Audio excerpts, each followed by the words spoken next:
Guys आज power star Pawan Singh को देश का कोना कोना सुन रहा है और उनका गाना आई नहीं जो है उस गाने को रिलीज हुए 1 महीना हो चुका है और 1 महीना में इस गाने ने 87 मिलियन को क्रॉस किया है। 87 मिलियन व्यूज़ को हो सकता है कि जब तक आप इस वीडियो को देखें इस गाने पे व्यूज़ जो हैं वो और बढ़ जाएं और 100 मिलियन का आंकड़ा पार कर जाए, लेकिन अभी मैं जब वीडियो को बना रहा हूँ तब 87 मिलियन व्यूज़ हैं। इस गाने को इतना ज़्यादा प्यार मिला, इतना ज़्यादा बजाया गया कि गाना जो है वो महीने दिन तक ट्रेंडिंग नंबर 1 पे बना रहा और कल ये गाना ट्रेंडिंग नंबर 1 से हटा क्योंकि यो हनी सिंह का गाना टी सीरीज से आया था। गाने की बात करें तो इस गाने को सब कोई सुन रहा है और कहीं ना कहीं पावर स्टार पवन सिंह को हम ये कह सकते हैं कि इस बार उन्होंने पूरे देश को नचा दिया। जी हाँ दोस्तों, इस गाने पे मतलब बड़े बड़े यूट्यूबर्स भी डांस कर रहे हैं और आज एक वीडियो सामने आया है जहाँ पे ट्रिगर्ड इंसान अपने भाई के साथ इस गाने पे डांस कंपटीशन। काटी रात मैंने खेतों में काटी रात मैंने खेतों में तू आई नहीं,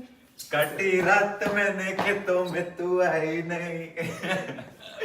अब आप लोग सोच रहे हैं कि इसमें क्या बड़ा बात हो गया, तो मतलब आप सोच सकते हैं कि स्त्री 2 में और भी गाने हैं, उन गानों को नहीं लेकिन इस गाने को क्यों प्यार दिया जा रहा है, क्योंकि इस गाने को इस तरह से बनाया गया है और गाया गया है कि ये जो गाना है वो कहीं ना कहीं पूरे देश के लोगों के जुबान पे अभी चल रहा है। और स्त्री 2 आज मतलब एक हफ्ते में जितनी सक्सेसफुल मूवी बन चुकी है, कहीं ना कहीं इस गाने का भी बहुत बड़ा हाथ है। जिस स्पीड से इस गाने को बजाया जा रहा है, इस पे रील्स बनाए जा रहे हैं और इस गाने पे व्यूज़ बढ़ रहे हैं, उस स्पीड से मुझे लगता है कि बहुत जल्द ये 100 मिलियन का आंकड़ा पार करने वाला है।